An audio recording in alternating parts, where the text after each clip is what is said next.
Right now, active military strikes involving the United States, Israel, and Iran are currently igniting across multiple borders simultaneously.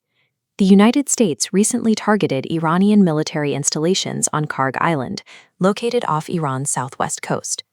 President Donald Trump confirmed the attack, stating that American forces obliterated the targets and that oil infrastructure could be hit next. This chart highlights the strategic stakes of the island. It handles roughly 90% of Iran's crude oil exports. In response, the Iranian counteroffensive has been directed by Iran's new supreme leader, Mujtaba Khamenei, the highest political and religious authority in the country. Under his command, Iran launched waves of ballistic missiles into central Israel. In the Israeli heartland, air defense systems intercepted projectiles over Tel Aviv, sending debris into populated areas, including the cities of Lod and Nes Ziona. Behind the scenes, Israel has informed the United States that it is running critically low on ballistic missile interceptors. These interceptors are defensive missiles designed to collide with and destroy incoming warheads before they hit the ground. This localized phase of the war ended when Iran's Islamic Revolutionary Guard Corps declared that all U.S. military hideouts in neighboring countries are now legitimate targets. This map visualizes the geographic spread as threat rings move outward from Iran, carrying drone and missile trajectories into the territory of neighboring Gulf states. In Iraq, projectile attacks have repeatedly targeted the U.S. Embassy in Baghdad and nearby high-security prisons housing high-risk inmates. To the north, a drone strike hit Erbil's Llanos oil refinery, triggering a fire and forcing authorities to suspend production at a key energy facility. In Kuwait, 7 drones targeted the Ahmed al-Jaber Air Base, injuring 3 members of the armed forces and damaging the base's radar systems. Further down the coast, the United Arab Emirates intercepted drones over Fujairah, where falling debris started fires at the port. UAE officials responded by accusing Iran of moral bankruptcy, arguing that the strikes are targeting regional partners who have prioritized restraint and logic. These attacks on the Llanos refinery and the port of Fujairah strike the primary energy arteries of the region. By targeting these specific backbones, the conflict threatens the power distribution and fuel supplies that local economies depend on.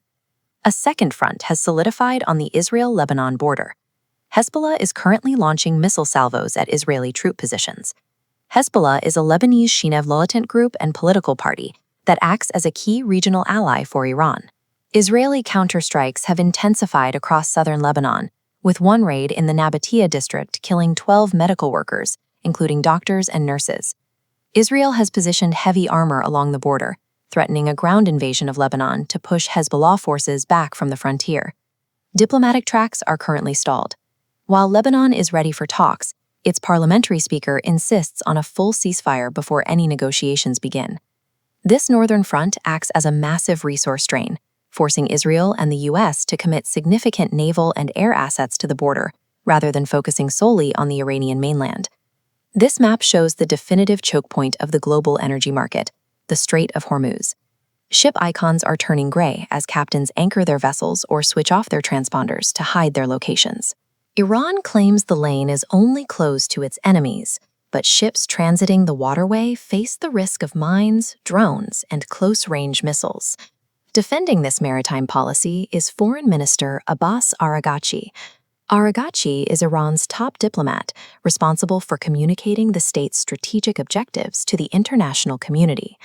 In Washington, President Trump has called for an international naval coalition, including the UK and China, to send warships to help secure the passage. However, the Pentagon has not yet released an official operational plan. Pete Hegseth, the Secretary of Defense, has yet to detail how U.S. forces would coordinate such a massive international security effort. As the conflict spreads, protests have broken out from Seoul to the West Bank, reflecting growing international concern over the war's expansion. While the map shows distinct military strikes, the broader impact is the collapse of regional security norms. As energy hubs continue to burn and shipping lanes remain paralyzed, the Middle East is entering a period of instability without a clear endgame.